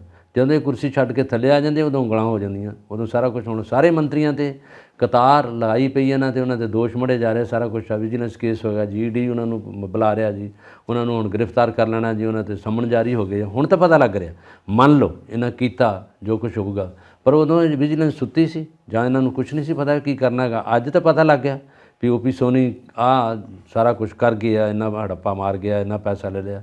ਹੁਣ ਇਹ ਕਹਿੰਦੇ ਵੀ ਇਹਨਾਂ ਦੀ ਪ੍ਰਾਪਰਟੀ ਜਿਹੜੀ ਹੈ ਛੜੱਪਾ ਮਾਰ ਕੇ ਇੱਥੇ ਕਿੱਥੇ ਪਹੁੰਚ ਗਈ, ਇਹਨਾਂ ਨੇ ਕਿੱਥੇ ਪੈਸੇ ਆ ਗਏ, ਜਦੋਂ ਕਿ ਸੈਲਰੀ ਇੰਨੀ ਨਹੀਂ, ਉਪ ਮੁੱਖ ਮੰਤਰੀ ਥੋੜ੍ਹੀ ਦੇਰ ਹੀ ਰਹੇ ਆ। ਪਰ ਉਹਦੇ ਤੋਂ ਪਤਾ ਇਹ ਲੱਗਦਾ ਕਿ ਇਹਨਾਂ ਦਾ ਥੋੜ੍ਹਾ ਬਹੁਤ ਸਿਆਸੀ ਮਾਮਲਾ ਵੀ ਹੁੰਦਾ, ਜਿਹਦੇ ਵਿੱਚ ਹੁਣ ਇਹਨੂੰ ਜਿਹੜਾ ਅਲਾਓ ਕੀਤਾ ਵਾ ਮੁੱਖ ਮੰਤਰੀ ਪੰਜਾਬ ਨੇ ਕੀਤਾ, ਉਨੀ ਦੇਰ ਕਿਸੇ ਵੀ VIP ਨੂੰ ਰੇਡ ਨਹੀਂ ਕਰ ਸਕਦੇ, ਇਹਨੂੰ ਕੰਸਲਟ ਕਰਨਾ ਪੈਂਦਾ ਵਿਜੀਲੈਂਸ ਨੂੰ। ਇਹਦੇ ਵਿੱਚ ਉਹਨਾਂ ਨੇ ਭਗਵੰਤ ਮਾਨ ਕੋਲ ਇਹਨਾਂ ਨੇ ਪਰਮਿਸ਼ਨ ਲਈ ਹੈ, ਉਹਨੇ ਹਰੀ ਝੰਡੀ ਦੇ ਦਿੱਤੀ ਹੈ, ਤਾਂ ਦੇ ਨਾਂ 'ਤੇ ਸਾਰਾ ਕੁਛ ਇਸ ਵੇਲੇ ਰੇਡ ਹੋਇਆ, ਛਾਪਾ ਮਾਰਿਆ ਉਹਨਾਂ ਨੇ, ਉਹ ਕੀਤਾ ਵਾ। ਇਸ ਤੋਂ ਪਹਿਲਾਂ ਹੁਣੇ ਆ ਬਹੁਤ CBI ਦੇ ਵੀ ਛਾਪੇ ਬਹੁਤ ਲੱਗੇ ਆ, ਇਨਕਮ ਟੈਕਸ ਵਾਲਿਆਂ ਦੇ ਵੀ ਲੱਗੇ ਆ। ਉਹ ਜੇਲਰ ਜਿਹੜੇ ਆ ਨਾ, ਜਿਹੜੇ ਇੱਥੇ ਸੁਨਿਆਰੇ ਨੇ, ਜਿਹੜੇ ਸੁਨਾਰ ਦਾ ਕੰਮ ਕਰਦੇ ਆ, ਉਹਨਾਂ ਦੇ ਵੀ ਬਹੁਤ, ਲੁਧਿਆਣਾ ਔਰ ਜਲੰਧਰ ਇਹਦੇ ਵਿੱਚ ਵੀ ਆ। ਪਤਾ ਨਹੀਂ ਇਹ ਕੀ ਕੁਝ ਹੋ ਰਿਹਾ, ਕਿ ਕਿੱਥੇ ਘਪਲਾ ਹੋ ਰਿਹਾ ਤੇ ਕਿਦੋਂ ਫੜੇ ਜਾਂਦੇ ਆ, ਉਹਨਾਂ ਨੂੰ ਕੌਣ ਦੇਖਦਾ, ਮੁੜ ਕੇ ਕਿਹੜੀ ਕੋਰਟ 'ਚ ਕਿਹੜੀ ਕਚਹਿਰੀ 'ਚ ਜਾਂਦੇ ਆ। ਇੱਕ ਵਾਰੀ ਰੌਲਾ ਪੈ ਜਾਂਦਾ ਓਪੀ ਸੋਨੀ ਤੇ, ਵੇਖੋ ਜੀ ਆ ਗਿਆ ਜੀ ਇਹਨਾਂ ਦੇ ਇਹ ਬੇਨਾਮੀ ਜਾਇਦਾਦ ਬਣਾਈ, ਫਲਾਣਾ ਬਣੇ, ਪਰਸੋਂ ਤੱਕ ਕੁਝ ਨਹੀਂ ਪਤਾ ਲੱਗਣਾ, ਪਰਸੋਂ ਹੋਰ ਮੰਤਰੀ ਇਹਨਾਂ ਨੇ ਗਿਰਫਤ 'ਚ ਲੈ ਲੈਣਾ, ਚੌਥ ਨੂੰ ਹੋਰ ਕੋਈ ਲੈਣਾ। ਉਹ ਤੋਂ ਬਾਅਦ ਸਿੱਖਾਂ ਅੰਦਰ ਕੋਈ ਨਹੀਂ ਹੈਗਾ, ਸਾਰੇ ਸੜਕਾਂ 'ਤੇ ਟਹਿਲਦੇ ਫਿਰਦੇ ਆ, ਸਾਰਾ ਕੁਝ ਹੁੰਦਾ। ਜੇ ਹੁਣ ਸਤਿੰਦਰ ਜੈਨ ਦਾ ਰੌਲਾ ਪਿਆ ਗਿਆ ਤਾਂ ਅੰਦਰ ਮਾਲਿਸ਼ ਹੋ ਰਹੀ ਉਹਦੀ, ਸਾਰਾ ਕੁਝ ਇਹ ਹੁੰਦਾ। ਇਹ VIP ਟਰੀਟਮੈਂਟ ਮਿਲਣੀ ਇਹਨਾਂ ਨੂੰ, ਕਾਹਦੀ ਇਹ ਹੁੰਦੀ ਹੈ ਜਿਹੜੀ ਜੇਲ੍ਹ ਦੇ ਜੇਲ੍ਹ ਚੱਲਾ ਜਾਂਦੇ ਨੇ ਜਿਵੇਂ ਬੰਦਾ ਨਾ ਨਾਨਕੇ ਨਹੀਂ ਜਾਂਦਾ, ਚਲੋ ਖਾਤਰ ਕਰਵਾ ਆਈਏ। ਸਹੀ ਗੱਲ, ਉਹਨਾਂ ਨੇ ਜੇਲ੍ਹ ਮਾੜੇ ਬੰਦੇ ਲਈ, ਗਰੀਬ ਲਈ ਹੈਗਾ, ਗਰੀਬ ਬੰਦੇ ਲਈ ਜੇਲ੍ਹ ਹੈ, ਇਹਨਾਂ ਲਈ ਕਿਹੜੀ ਜੇਲ੍ਹ ਹੈ? ਸਹੀ ਗੱਲ, ਇਹਨਾਂ ਦੀ ਜੇਲ੍ਹ ਨਹੀਂ, ਇਹਨਾਂ ਦੇ ਅੰਦਰ ਜਲੇਬੀਆਂ ਮਿਲਦੀਆਂ ਇਹਨਾਂ ਨੂੰ, ਬਸ ਸਮੋਸੇ ਮਿਲਦੇ ਖਾਣ ਨੂੰ, ਸਾਰਾ ਮਤਲਬ ਬਿਲਕੁਲ ਸਮੋਸੇ ਮਿਲਦੇ, ਜਲੇਬੀਆਂ ਮਿਲਦੀਆਂ। ਤੁਹਾਡੀ ਗੱਲ ਠੀਕ ਹੈ, ਸਮੋਸੇ ਜਲੇਬੀਆਂ ਦਾ ਮਤਲਬ ਇਹ ਹੈ ਕਿ VIP ਟਰੀਟਮੈਂਟ ਮਿਲਦਾ ਹੈ, ਹੋਰ ਕੀ ਹੈ? ਸਾਨੇ ਵੱਡੇ ਮਿਲਦੇ ਇਹਨਾਂ ਨੂੰ। ਉਹਨਾਂ ਦੇ ਕਿਤੇ ਵੀਡੀਓ ਵੇਖੋ ਕਿੱਦਾਂ ਢਾਸਨੇ ਲਾ ਕੇ ਬੈਠੇ, ਕਿੱਦਾਂ ਉਹਨਾਂ ਦਾ ਦਰਬਾਰ ਅੰਦਰ ਲੱਗਦਾ, ਕਿੰਨੇ ਲੋਕ ਆਉਂਦੇ, ਅੰਦਰ ਹੀ ਸਾਰਾ ਕੁਝ ਹੁੰਦਾ। ਕੋਈ ਵੀ VIP ਜਿਹੜਾ ਬੰਦਾ ਜੇਲ੍ਹ 'ਚ ਜਾਂਦਾ ਉਹਦੇ ਕੋਲ ਸਾਰੇ ਫੈਸਲੇ ਉੱਥੇ ਦੁਬਾਰਾ ਹੁੰਦੇ ਆ, ਉਹਦੇ ਹੁਕਮ ਅਨੁਸਾਰ ਹੁੰਦੇ ਆ। ਇਹ ਹੁਣ ਪਤਾ ਨਹੀਂ ਕਾਹਦੀਆਂ ਕੋਰਟ ਨੇ, ਕਾਹਦੀਆਂ ਕਚਹਿਰੀਆਂ, ਕਾਹਦੀ ਪੁਲਿਸ ਆ। ਮਜ਼ਾਕ ਦੀ ਗੱਲ ਹੈ, ਜਿਵੇਂ ਪੁਰਾਣੇ ਵਕਤਾਂ ਦੇ ਵਿੱਚ ਨਾ ਕਿਸੇ ਪਿੰਡ 'ਚ ਕੋਈ ਸੰਤ ਮਹਾਪੁਰਸ਼ ਆਉਂਦੇ ਸੀ, ਕਿਤੋਂ ਘੁੰਮਦੇ ਘੁੰਮਦੇ ਉੱਥੋਂ ਲੰਘੇ ਤੇ ਉੱਥੇ ਬੈਠੇ 2 ਦਿਨ ਰਹੇ ਤੇ ਉੱਥੇ ਲੋਕ ਸਾਰੇ ਪਿੰਡ ਦੇ ਮਿਲਣ ਜਾਂਦੇ ਸੀ। ਮਹਾਪੁਰਸ਼ ਆਏ ਨੇ, ਵੱਡੇ ਤਪਸਵੀ ਆਏ ਨੇ, ਕਿਤੋਂ ਹਿਮਾਲਿਆ ਤੋਂ ਆਏ ਨੇ, ਕਿਤੇ ਉੱਥੇ ਭਗਤੀ ਕਰਦੇ ਆਏ ਨੇ, ਦੇਖੋ ਜੀ ਵੱਡੇ ਭਾਗਾਂ ਵਾਲੇ ਆ ਅਸੀਂ, ਸਾਡੇ ਪਿੰਡ ਇਹਨਾਂ ਨੇ ਆਪਣੇ ਚਰਨ ਪਾਏ ਨੇ, ਚਲੋ ਮੱਥਾ ਟੇਕਣ ਚੱਲੀਏ। ਤਾਂ ਉੱਥੇ ਵੀ ਉਹ ਸ਼ਾਮ ਨੂੰ ਸਤਸੰਗ ਹੁੰਦਾ ਸੀ, ਸਾਰੇ ਇਕੱਠੇ ਬਹਿੰਦੇ ਸੀ। ਇਹ ਆਪਣਾ ਮਜਮਾ ਲਾ ਕੇ ਬਹਿੰਦੇ ਨੇ, ਆਪਣਾ ਦਰਬਾਰ ਲਾ ਕੇ ਬਹਿੰਦੇ ਨੇ, ਸਾਰਾ ਕੁਝ ਉੱਥੇ ਸੋਲਵ ਹੁੰਦਾ। ਜੇਲ੍ਹ ਦੀਆਂ ਸਲਾਖਾਂ ਜਾਂ ਜੇਲ੍ਹ ਦੇ ਅੰਦਰ ਜੋ ਹੈਗੇ ਚਾਰ ਦੀਵਾਰੀ ਆ, ਉਹ ਉਹਨਾਂ ਗਰੀਬਾਂ ਲਈ ਹੈਗੇ ਜਿਨ੍ਹਾਂ ਦੀ ਕਿਤੇ ਪਹੁੰਚ ਨਹੀਂ। ਤਕੜਾ ਬੰਦਾ ਜਿਹੜਾ ਹੈਗਾ ਉਹਦਾ ਤਾਂ 37 ਵੀ 100 ਉੱਥੇ ਵੀ ਅਖਬਾਰ ਵੀ ਹੈਗਾ, ਉਹਦਾ ਡੰਡਾ ਚੱਲਦਾ ਹੈਗਾ, ਉਹਦਾ ਤਾਂ ਸਾਰਾ ਕੁਝ ਉਹੀ ਹੈ, ਉਹਦੀ ਡਾਂਗ ਉਸੇ ਤਰ੍ਹਾਂ ਮਜ਼ਬੂਤ ਆ। ਕਈ ਮਿਨਿਸਟਰਸ ਦੀਆਂ ਫੋਨ ਕਾਲਸ ਜਿਹੜੀਆਂ ਰਿਕਾਰਡਡ ਨੇ, ਵਾਇਰਲ ਹੁੰਦੀਆਂ ਨੇ, ਉਹ ਕਿੱਦਾਂ ਪੁਲਿਸ ਆਫੀਸਰਸ ਤੱਕ ਨੂੰ ਕਿੱਦਾਂ ਧਮਕਾਉਂਦੇ ਨੇ ਫੋਨਸ ਦੇ ਉੱਤੇ, ਔਰ ਪੁਲਿਸ ਆਫੀਸਰਸ ਅੱਗੋਂ ਹਾਂਜੀ ਜੀ ਠੀਕ ਹੈ ਜੀ, ਓਕੇ ਸਰ, ਬਿਲਕੁਲ ਠੀਕ ਹੈ ਸਰ, ਨੌਕਰੀ ਆ ਉਹਨਾਂ ਦੀ, ਤਾਂ ਨੌਕਰੀ ਉਹ ਅੱਗੋਂ ਕੋਈ ਜਵਾਬ ਨਹੀਂ ਦਿੰਦੇ ਤੇ ਉਹ ਅੱਗੋਂ ਗਲੇ ਪੈਂਦੇ ਹੁੰਦੇ ਨੇ ਉਹਨਾਂ ਦੇ, ਤੇ ਅੱਗੋਂ ਪੁਲਿਸ ਆਫੀਸਰ ਕੋਈ ਜਵਾਬ ਨਹੀਂ ਦਿੰਦੇ। ਮਤਲਬ ਉਹ ਮੰਤਰੀ ਸਾਹਿਬ ਇਸ ਗੱਲ ਦਾ ਵੀ ਵਿਚਾਰ ਨਹੀਂ ਕਰਦੇ ਕਿ ਇੱਕ ਸੰਵਿਧਾਨਿਕ ਪੋਸਟ ਤੇ ਨੇ ਉਹ ਪੁਲਿਸ ਆਫੀਸਰ ਸਾਹਿਬ, ਉਹ ਸਿਲੈਕਟ ਹੋ ਕੇ ਆਏ ਨੇ, ਪੜ੍ਹ ਕੇ ਆਏ ਆ, ਪੜ੍ਹ ਲਿਖ ਕੇ ਆਏ ਨੇ, ਉਹਨਾਂ ਦੀ ਟ੍ਰੇਨਿੰਗ ਆ, ਉਹਨਾਂ ਦੀ ਬਕਾਇਦਾ ਪ੍ਰੋਸੈਸ ਦੇ ਨਾਲ ਸਿਲੈਕਸ਼ਨ ਹੋਈ ਆ। ਉਹ ਇੱਕ ਡਿਗਨਿਟੀ ਉਸ ਪੋਸਟ ਦੀ, ਤੁਸੀਂ ਉਸ ਪੋਸਟ ਨੂੰ, ਉਸ ਦੀ ਡਿਗਨਿਟੀ ਨੂੰ ਤਾਂ ਦੇਖੋ, ਉਸ ਦੀ ਇੱਜ਼ਤ ਨੂੰ ਤਾਂ ਦੇਖੋ, ਪੋਸਟ ਦਾ ਰੁਤਬਾ ਕੀ ਆ। ਕੰਪੀਟੀਟਿਵ ਐਗਜ਼ਾਮ ਕਲੀਅਰ ਕਰਕੇ ਫਿਰ ਆਉਂਦੇ, ਐਵੇਂ ਤਾਂ ਉੱਥੇ ਕੁਰਸੀ ਤੇ ਨਹੀਂ ਬਹਿੰਦੇ। ਉਹਦਾ ਸਾਰਾ ਕੁਝ ਇਹ ਹੁਣ ਧੰਦਾ ਜਿਹੜਾ ਹੁੰਦਾ ਨਾ ਇਹ ਵੱਡਿਆਂ ਦਾ, ਇਹ ਇਹੀ ਜਾਣਨ ਕਿ ਇਹਦੇ ਵਿੱਚ ਕੀ ਕਾਲਾ ਤੇ ਕੀ ਚਿੱਟਾ ਤੇ ਕੀ ਲਾਲ ਆ, ਸਾਰਾ ਕੁਝ। ਸੰਵਿਧਾਨਕ ਪੋਸਟ ਦੇ ਉੱਤੇ ਬੈਠੇ ਬੰਦੇ ਦੇ ਨਾਲ ਵੀ ਇਸ ਤਰੀਕੇ ਨਾਲ ਮੰਤਰੀ ਸਾਹਿਬ ਗੱਲ ਕਰਦੇ ਨੇ ਕਿ ਬੰਦਾ ਹੈਰਾਨ ਹੋ ਜਾਂਦਾ। ਫਿਰ ਉਹੀ ਬਾਟਮ ਲਾਈਨ ਆ ਜਾਂਦੀ ਹੈ, ਇਹ ਹੋ ਕੀ ਰਿਹਾ ਨਾ, ਬਸ ਇਹ ਕੀ ਹੋ ਰਿਹਾ ਹੈ। ਮਤਲਬ ਇਹ ਹੈ ਕਿ ਜਿਹੜੀ ਆਪਾਂ ਪਹਿਲੀ ਗੱਲ ਕੀਤੀ ਕਿਸਾਨ ਮੋਰਚੇ ਵਾਲੀ, ਉਹਦੇ ਵਿੱਚ ਵੀ ਬੇਈਮਾਨੀ ਦੀ ਗੱਲ, ਬੇਈਮਾਨੀ ਦਾ ਰੋਲ ਵਿੱਚ ਚੱਲਦਾ ਪਿਆ, ਚੱਲ ਰਿਹਾ। ਉਹਨੇ ਦੂਸਰੀ ਗੱਲ ਜਿਹੜੀ ਵਿਜੀਲੈਂਸ ਦੀ ਕੀਤੀ ਹੈ, ਇਹਦੇ ਵਿੱਚ ਵੀ ਬੇਈਮਾਨੀ ਦਾ ਰੋਲ ਚੱਲਦਾ ਪਿਆ। ਮਤਲਬ ਬਾਟਮ ਲਾਈਨ ਬੇਈਮਾਨੀ ਹੈ। ਇਹ ਤਾਂ ਬਸ ਦੇ ਲੈ ਕੇ ਮਾਮਲਾ ਸਾਫ਼, ਜਿਹਦੇ ਵਿੱਚ ਵੀ ਹੈਗਾ ਇਹ 'ਚ ਫੋਰਸ ਜਿਹੜੀ ਹੈ ਉਹ ਵੀ ਇਹੀ ਕੰਮ ਕਰ ਲੈਂਦੀ ਹੈ। ਪਹਿਲਾਂ ਤਾਂ ਛਾਇਆ ਹੋ ਜਾਂਦਾ ਸਾਰਾ ਕੁਝ, ਰੇਡ ਹੋ ਗਿਆ ਸਾਰਾ ਕੁਝ, ਲੋਕ ਖੁਸ਼ ਹੁੰਦੇ, ਲਓ ਵੀ ਇਹਨਾਂ ਨੇ ਫੜ ਲਿਆ ਬੰਦਾ। ਇਹਦੇ ਵਿੱਚ ਜੋ ਇਹਦੇ ਕੋਲ ਮਾੜਾ ਮੋਟਾ ਇਹਨੇ ਨੁਕਸਾਨ ਕੀਤਾ ਸੀ ਲੋਕਾਂ ਦਾ, ਇਹਦਾ ਘੱਟੋ ਘੱਟ ਇਹ ਤਾਂ ਪਤਾ ਲੱਗੂਗਾ ਕਿ ਹੁਣ ਜੋ ਇਹਨਾਂ ਕੀਤਾ ਲੋਕਾਂ ਦੇ ਸਾਹਮਣੇ ਆ ਗਿਆ, ਸਾਰਾ ਸਾਫ਼ ਹੋ ਗਿਆ। ਪਰ 15 ਦਿਨਾਂ ਬਾਅਦ ਉਹ ਬਾਹਰ ਆ, ਨਾ ਕੋਈ ਕੇਸ ਆ, ਨਾ ਕੋਈ ਕਚਹਿਰੀ ਆ, ਨਾ ਕੋਈ ਕੋਰਟ ਆ, ਨਾ ਕੋਈ ਦਸ਼ਾ, ਨਾ ਕੋਈ ਇੱਦਾਂ ਦੀ ਕੋਈ ਨੁਕਸਾਨ ਉਹਨਾਂ ਨੂੰ, ਬਸ ਇਹ ਇੱਦਾਂ ਚੱਲਦਾ ਸਾਰਾ ਕੁਝ। ਚਲੋ ਜੀ ਆਪਾਂ ਅੱਗੇ ਚੱਲਦੇ ਹਾਂ। ਹਰਿਆਣਾ ਨੂੰ ਵਿਧਾਨ ਸਭਾ ਲਈ ਜ਼ਮੀਨ ਦੇਣ ਖਿਲਾਫ ਡਟੇਗਾ ਅਕਾਲੀ ਦਲ। ਚਲੋ ਆਹ ਤਾਂ ਚੰਗਾ ਕੰਮ ਹੋ ਗਿਆ ਇਹਨਾਂ ਨੇ, ਇਹ ਪਾਰਟੀ ਤਾਂ ਤਕੜੀ ਆ, ਪਾਰਟੀ ਤਕੜੀ ਆ, ਜਿੱਥੇ ਲੱਤ ਕੱਢਦੇ ਆ ਫਿਰ ਪੂਰਾ ਕੰਮ ਕਰਕੇ ਹਟਦੇ ਆ। ਇਹ ਬੜੇ ਯੋਧੇ ਬੰਦੇ ਆ, ਔਰ ਇਹਨਾਂ ਨੇ ਰਾਜ ਕੀਤਾ ਪਹਿਲਾਂ 25 ਸਾਲ ਪੰਜਾਬ 'ਤੇ। ਬਾਦਲ ਸਾਹਿਬ ਨੇ, ਵੱਡੇ ਬਾਦਲ ਸਾਹਿਬ ਦਾ ਜਦੋਂ ਵੱਡਾ ਰੁਤਬਾ ਹੈਗਾ, ਉਹਨਾਂ ਨੇ ਜਦੋਂ ਕੰਮ ਕਰਦੇ ਆ, ਸਿਆਣਪ ਤਾਂ ਉਹਨਾਂ ਕੋਲ ਹੈ ਪੂਰੀ ਹੈ। ਪਰ ਇਸ ਵੇਲੇ ਜਿਹੜਾ ਆਗੂ ਨੇ ਅਕਾਲੀ ਦਲ ਦੇ, ਇਹ ਸੁਖਬੀਰ ਬਾਦਲ ਜੀ ਹੈ, ਔਰ ਉਹਨਾਂ ਕੋਲ ਹੀ ਸਾਰੀ ਵਾਗਡੋਰ ਹੈ ਅਕਾਲੀ ਦਲ ਦੀ। ਉਹਨਾਂ ਨੇ ਇਹੀ ਫੈਸਲਾ ਲਿਆ ਕਿ ਇਹਦੇ 'ਤੇ ਅਸੀਂ ਹੁਣ ਸਾਰਾ ਨੁਕਤਾ ਜਿਹੜਾ ਦੁਬਾਰਾ ਲੋਕਾਂ ਦੇ ਸਾਹਮਣੇ ਲਿਆਵਾਂਗੇ ਕਿ ਕਿਉਂ ਭਗਵੰਤ ਮਾਨ ਹੋਰਾਂ ਨੇ ਵੀ ਰਜਾਮੰਦੀ ਦਿਖਾਈ ਉਹਦੇ 'ਤੇ, ਆਪ ਸਰਕਾਰ ਨੇ, ਔਰ ਦੂਜੇ ਪਾਸੇ ਹਰਿਆਣਾ ਦੀ ਸਰਕਾਰ ਚਾਹੁੰਦੀ ਹੈ ਕਿ ਅਸੀਂ ਦੁਬਾਰਾ ਉਹ ਜ਼ਮੀਨ ਲੈ ਕੇ ਵਿਧਾਨ ਸਭਾ ਉੱਥੇ ਕ੍ਰੀਏਟ ਕਰੀਏ।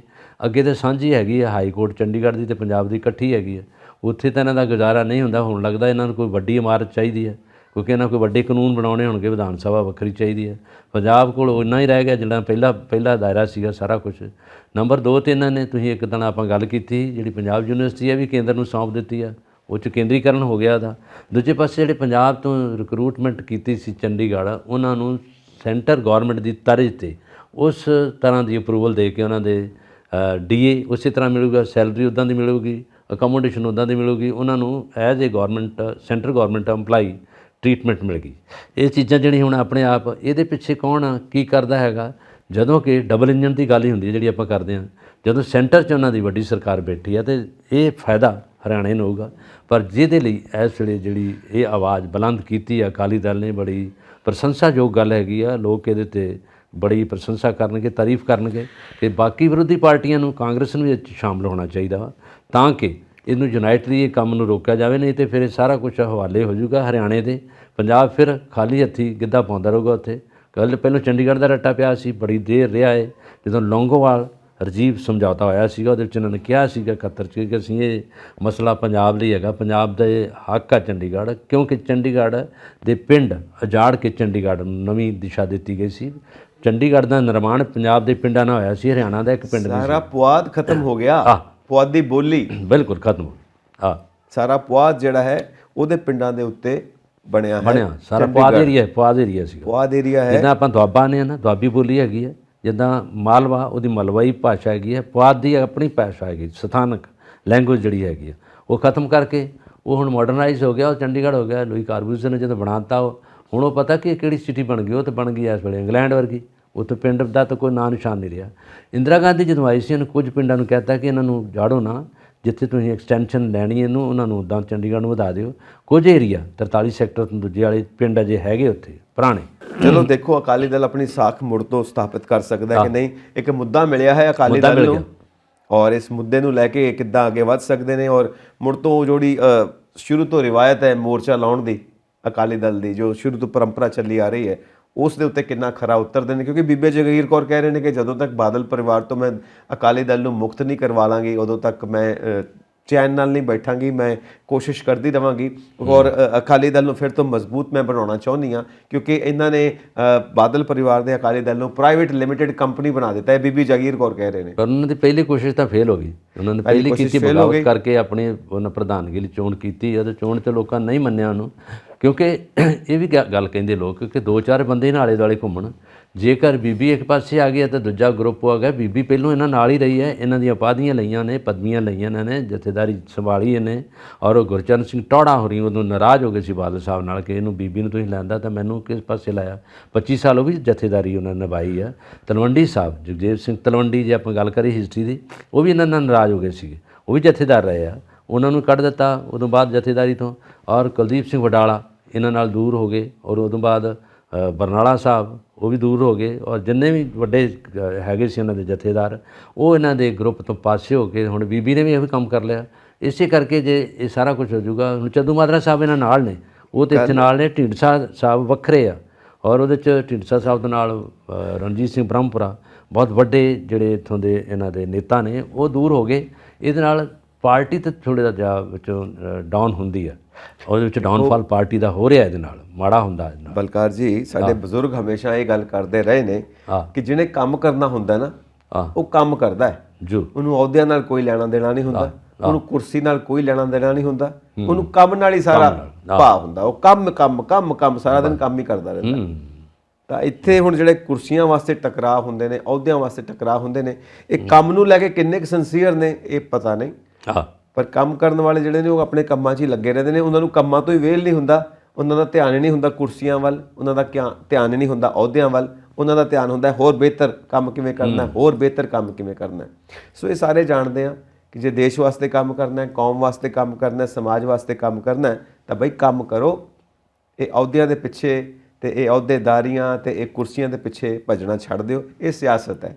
ਵੈਸੇ ਅਕਾਲੀ ਦਲ ਨੇ ਆਹ ਤਾਂ ਕੰਮ ਠੀਕ ਕੀਤਾ, ਕਿਉਂਕਿ ਇਹ ਸਾਂਝਾ ਮੁੱਦਾ ਹੈਗਾ ਪੰਜਾਬ ਦਾ। ਇਹ ਤਾਂ ਸਾਰੇ ਲੋਕ ਜਾਣਦੇ ਆ ਕਿ ਜੇ ਵਿਧਾਨ ਸਭਾ ਦੀ ਉਹਨਾਂ ਨੂੰ ਇਲਾਕਾ ਇਹਨਾਂ ਨਵਾਂ ਲੈ ਲਿਆ, ਕਰ ਲਿਆ, ਉਹ ਚੰਡੀਗੜ੍ਹ ਤੋਂ ਲੈਣਾ ਪੈਣਾ ਤਾਂ ਹੈ ਨਾ। ਉਹਨਾਂ ਨੇ ਕਿਹਾ ਫਿਰ ਕੱਲ੍ਹ ਨੂੰ ਹਾਈ ਕੋਰਟ ਵੀ ਵੱਖਰੀ ਲੈ ਲੈਣਗੇ, ਪਰ ਇੱਥੇ ਚੰਡੀਗੜ੍ਹ ਨਵਾਂ ਚੰਡੀਗੜ੍ਹ ਬਣਾ ਲੈਣਗੇ ਆਪਣਾ। ਪੰਜਾਬ ਦੀ ਜਨਤਾ ਨੂੰ ਨਾਲ ਖੜਾ ਹੋਣਾ ਪਏਗਾ, ਕਿਉਂਕਿ ਇਹ ਇਕੱਲਾ ਇੱਕ ਪਾਰਟੀ ਦੇ ਬੂਤੇ ਦੀ ਗੱਲ ਨਹੀਂ ਹੈਗੀ ਕਿ ਇੱਕ ਪਾਰਟੀ ਇਹਨੂੰ ਸੰਭਾਲ ਸਕੇਗੀ। ਇਹ ਮਾਮਲਾ ਬੜਾ ਮਤਲਬ ਸੋਲਿਡ ਮਾਮਲਾ ਹੈ, ਔਰ ਇਹਨੂੰ ਬੈਕਅਪ ਮਿਲਿਆ ਹੋਇਆ ਸੈਂਟਰ ਗਵਰਨਮੈਂਟ ਦਾ। ਪਰ ਇਹ ਪਹਿਲਾਂ ਵੀ ਲੜੇ ਆ। ਅਕਾਲੀ ਦਲ ਦਾ ਪਿਛਲਾ ਇਤਿਹਾਸ ਦੇਖੋ, ਚੰਡੀਗੜ੍ਹ ਲਈ ਪੰਜਾਬੀ ਬੋਲਣ ਦੇ ਇਲਾਕਿਆਂ 'ਚ ਵੀ ਲੜੇ ਆ। ਮੈਂ ਇਕੱਲੀ ਇਸ ਪਾਰਟੀ ਦੀ ਇਕੱਲੀ ਨਹੀਂ ਗੱਲ ਕਰਦਾ, ਇਹਨਾਂ ਦੀ ਹਿਸਟਰੀ ਬੋਲਦੀ ਹੈ।